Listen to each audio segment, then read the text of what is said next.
Alright, The Lion King's officially like a decade and a half old, so I'm going to talk about this movie with some spoilers in it. But if you haven't seen The Lion King by now, what?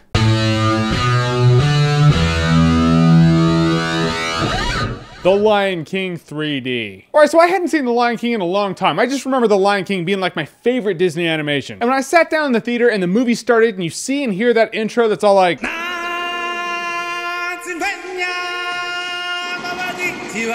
I was like, awesome. It takes you right back, and the intro is the best. The intro has like no dialogue whatsoever. It's just that really classic Elton John song, and Rafiki's like inaugurating Simba or whatever. He's holding him up like Michael Jackson did with his kid over the balcony. So for me, I was like, all right, I haven't seen The Lion King since I was a kid. It's been years. So I was really interested. I was like, am I gonna like the movie like I did before? Am I gonna be like, oh, well, okay, I liked it as a kid, but now it's just, you know, whatever. And I was really surprised. I really liked this movie. I was kind of giddy watching the movie. I haven't felt like that since I was a kid, probably watching The Lion King. For me, The Lion King has everything. It has a really cool father figure, you know, it's Mufasa, the voice of Darth Vader, James Earl Jones. It has an awesome villain, which happens to be Mufasa's brother, which happens to be Simba's uncle. It has a relatable hero, because no matter who you are, you've been in that situation where you're like, I gotta step up and do something, I don't want to do it though. Path of least resistance, that's more fun, you know, Hakuna Matata and all that good stuff. And who are we kidding? He rocks that 90s hair middle part perfectly. And Scar is like the baddest of the bad. He always has been. He's voiced by Jeremy Irons. Right there, you're like, awesome. As long as Jeremy Irons isn't in Dungeons and Dragons, he's great. But I mean, he stages like the coup of the century. He prepares for the murkiest scam. He tries to kill Simba. He ends up killing Simba's father, who is his brother. He takes over the Pride Lands. He just wrecks everything. He's bad. And that stampede scene's like the coolest scene ever. I remember the stampede scene being the coolest scene with the coolest music. And when I watched it today, I was like, wow, that's like the coolest scene with the coolest music. Almost as cool as...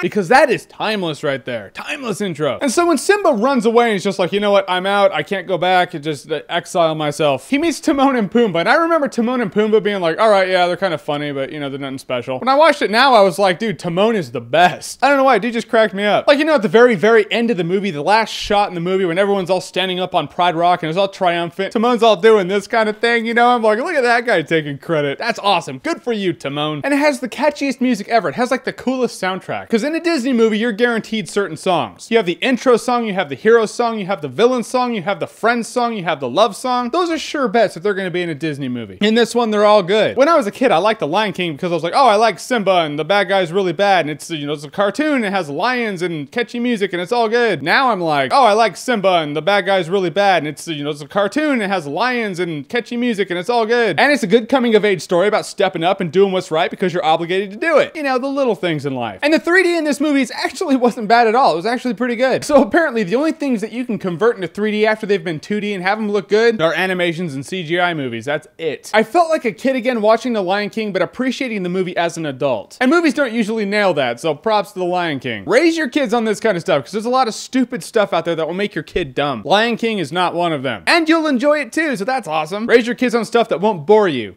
Good world. So cool characters, good hero, good story, great music, and a great morality tale for everyone to enjoy. The Lion King is still a classic. The Lion King is awesome-tacular.